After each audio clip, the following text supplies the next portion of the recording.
In one of our earlier videos, we mentioned how the Sith Order would eventually peter out and die after the actions of one man. That one man was known as Darth Wredd, a man who emulated Darth Bane to the point of destroying the Sith again and attempting to re-establish the Rule of Two, a plan which failed in the most epic way, as he was unable to do the most fundamental thing of the Rule of Two before his death: secure an apprentice. Darth Wredd's story is told over the course of an 18-issue spanning comic series Legacy from 2013. This is a continuation story told after the final death of Darth Krayt and after Cade Skywalker defeated the Sith. In the comic, we followed the adventures of two characters, Jo Assam and Ania Solo, on her quest to stop Darth Wredd as he attempts to put the grand plan of the Sith back into play. This would be the final series, capping off what we know as the Star Wars Legends timeline, and apparently finishing the Sith off forever. Of course, this is an erroneous statement to make, as the Sith Lords of Darth Talon and Darth Scythe, as well as Darth Maladia, all managed to live, giving hope for the future of the Sith. Either way though, we wanted to recount the life of Darth Wredd, and learn how he actually managed to destroy the Sith Order for the final time that we know of in Star Wars Legends. So join us today, Acolytes, as we discuss the end of the Sith. Wredd's story is actually rather interesting, as he isn't nearly as incompetent as many might think. Actually, he was something of a tragedy, and when we take a look at his story, we will learn that his demise was actually a part of his ultimate plan, a plan to destroy the Sith by his own hand.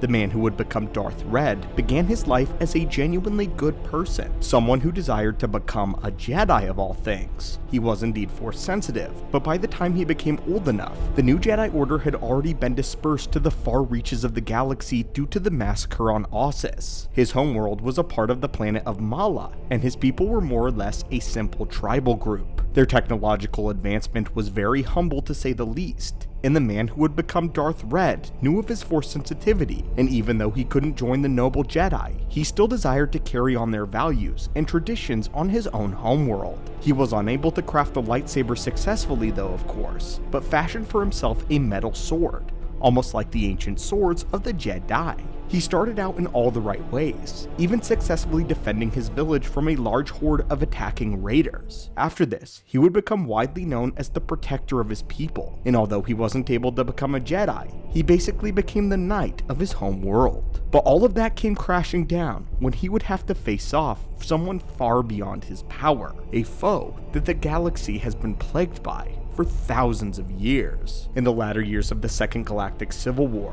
the one Sith would invade this world of Mala. Their protector once again rose up to defend his people, and in the young Force sensitive's mind at this point, there was no one that he could not overcome by the Jedi value. Critically though, he was completely wrong. His duel with the Sith Lord was brief, as the Sith Lord cut his sword into two with his lightsaber extremely easily, though the Sith did sense the man's potential and decided to capture him and make him his apprentice. The first lesson that the man had to learn was a harsh one, as he watched the one Sith test one of their newest super weapons on his home world. He watched as his people that he once protected were immediately wiped out with a single blow. The Sith Master would strip the man of any identity he had, placing a corrupted helmet over his head and forcing him to take upon him the name of Darth Wredd. The helmet was possessed by the dark side and was meant to put him in a position of obedience and subservience. All the while it taught him hatred and drew him even deeper into the dark side. From this point on, Darth Wredd vowed to one day not only kill his master, but to destroy the Sith entirely. Luckily for him, it wouldn't be too terribly long until that happened. The one Sith were forced into hiding and working underground after the death of their leader Darth Krayt. Darth Wredd and his master went into hiding as well, with the idea of hatching a plan to bring the Sith back to their golden age. While they were on board their ship, an Imperial night ship flew by, and Darth Wredd successfully goaded his master into attacking. Ironically, their ship would crash land on Wredd's homeworld of Mala, and when the Sith went down to finish them off, the Sith Master engaged the Imperial Knight in combat. But before delivering the killing blow, Wredd struck his master down with his lightsaber. Afterwards, he would imprison the Imperial Knight and take his armor in order to impersonate him. Not long after this though, Darth Wredd would announce himself publicly and attempt to establish himself by killing the Imperial Knight that he had imprisoned.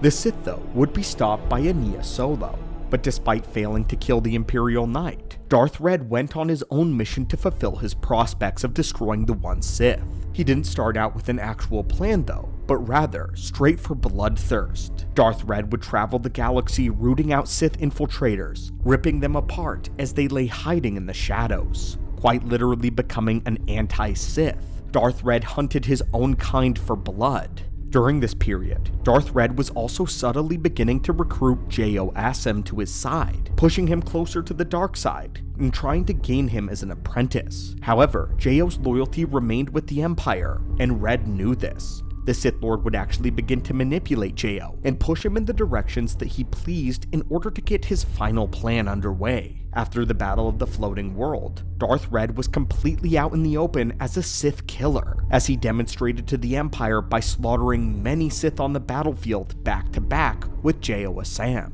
In the end, Wredd continued to subtly push JO to the dark side and tipped him over the edge by proposing that JO become his apprentice and join him. Wredd full well knew that the Imperial Knight would never do such a thing, but he just needed him to get angry and flared up. This in the end worked to Darth Wredd's plan, as Wredd was able to manipulate both the Imperial Knights and the remainder of the one Sith to meet on the battlefield one last time. Ironically, on his homeworld of Mala. It was here where his plan was coming to fruition, and he intended to put a poetic end to his enemies, snuffing out their order in the same place where they snuffed out his life. He fought alongside the Imperial Knights, using his hatred and his lust to avenge his people as his ultimate driving force towards killing the Sith. The Imperial Knights didn't exactly form an alliance with him, but mostly stayed out of his way as to not hinder him from taking his vengeance, as it served both of their goals to destroy the Sith Lords. In the end, following a fierce battle, the one Sith would succumb, and the Imperial Knights would almost entirely destroy them, taking upon themselves a Sith purge. At the time, Darth Wredd falsely believed himself to be the last Sith, but wanted to end that then and there. He believed he was too far gone to the darkness, and to be redeemed was impossible. The only way his story could end was with his death. In a final move, he stabbed the Empress in the back in full view of JO and the other Imperial Knights. This caused an intense final duel between JO and Darth Wredd, who desired to bring JO over the edge as his final act. However, when JO sliced off both of his hands and had him on his knees, Darth Wredd began to try to goad him into killing him, completing his journey to the dark side, as Wredd was now twisted and evil because of it, even if he wanted to be the end. However, JO realized what he was doing and refused to execute him, but this is where things get very interesting. Darth Wredd throws away his taunts and begins to beg JO to kill him, telling him that to end the Sith, right then and there, Wredd would need to die, for the sake of the galaxy, and for the sake of the family that Wredd once had. The twist of the story was now clear. Darth Wredd intentionally never took upon himself an apprentice, and the entire rule of two was a complete lie. He never attempted to enact it. If Wredd had taken JO as an apprentice, it would only serve his purposes of killing the Sith. It's clear now that Wredd was far too broken mentally to continue living. The Sith had warped and twisted his mind until confusion and hatred is all that he knew. He was the final Sith in his mind, and there was no returning.